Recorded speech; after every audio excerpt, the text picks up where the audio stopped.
start with who I am and where I came from. I'm a Christchurch girl, lived in Hornby with my mum and dad and brother and sister, and went to Villa Maria, a Christian girls' school. We're from a family of pioneers.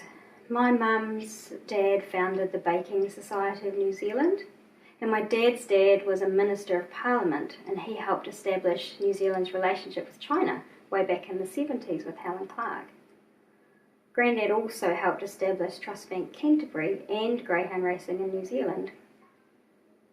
My nana was a postie and a businesswoman, and she started the first ever delicatessen in Christchurch, and she travelled the world extensively.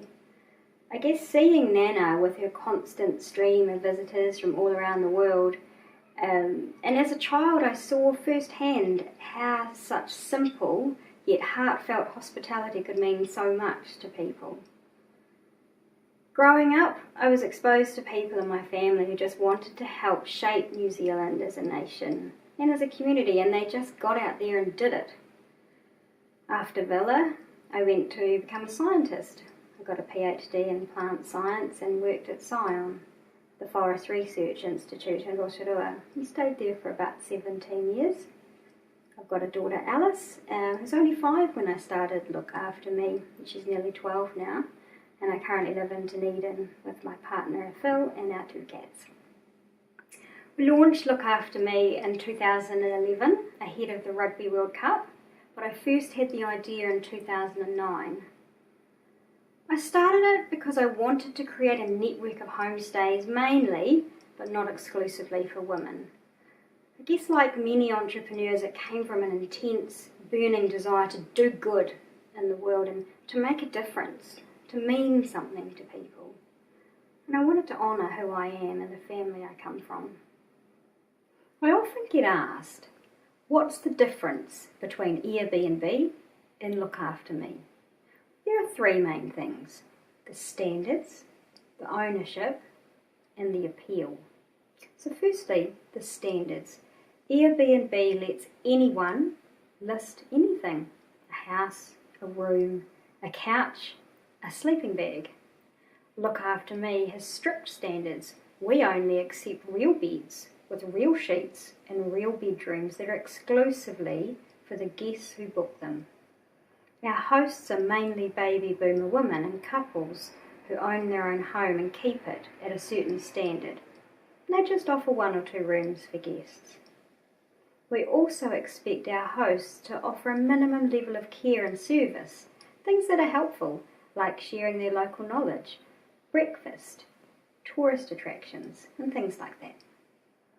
And secondly, the ownership. Airbnb was started by 3 guys in America. They threw air mattresses on their living room floor to make a quick buck for a big event. And good on them. They have been incredibly successful, and I admire them enormously. Entrepreneurship is not easy, and they have done a fantastic job. By contrast, Look After Me was founded by a middle-aged woman in New Zealand, by me. I wanted to do good for New Zealand, to make a difference to the people who live here, to mean something to Kiwis. I hadn't heard of Airbnb when I started, but I believe that New Zealanders, with our reputation for being number 1 in the world for how we treat tourists and our world-class hospitality, should have our own network, one that reflects us, who we are as a people, robust, individual, refreshingly honest. So I got stuck in and created it. I'm just the one without the $1 billion investment, so we've had to build it the old-fashioned way, just one guest at a time. The third difference between Airbnb and Look After Me is who it appeals to.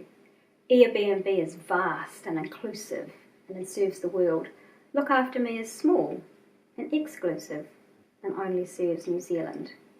They sell beds, we sell sleep, the kind of peace of mind when you're all tucked up and feeling looked after. Airbnb appeals to everyone, and we mainly appeal to women. You know, mums, daughters, wives, sisters, friends. Because when we're at home, we tend to do a lot of the looking after. So I wanted to create places where when women are away from home, it's us who gets looked after.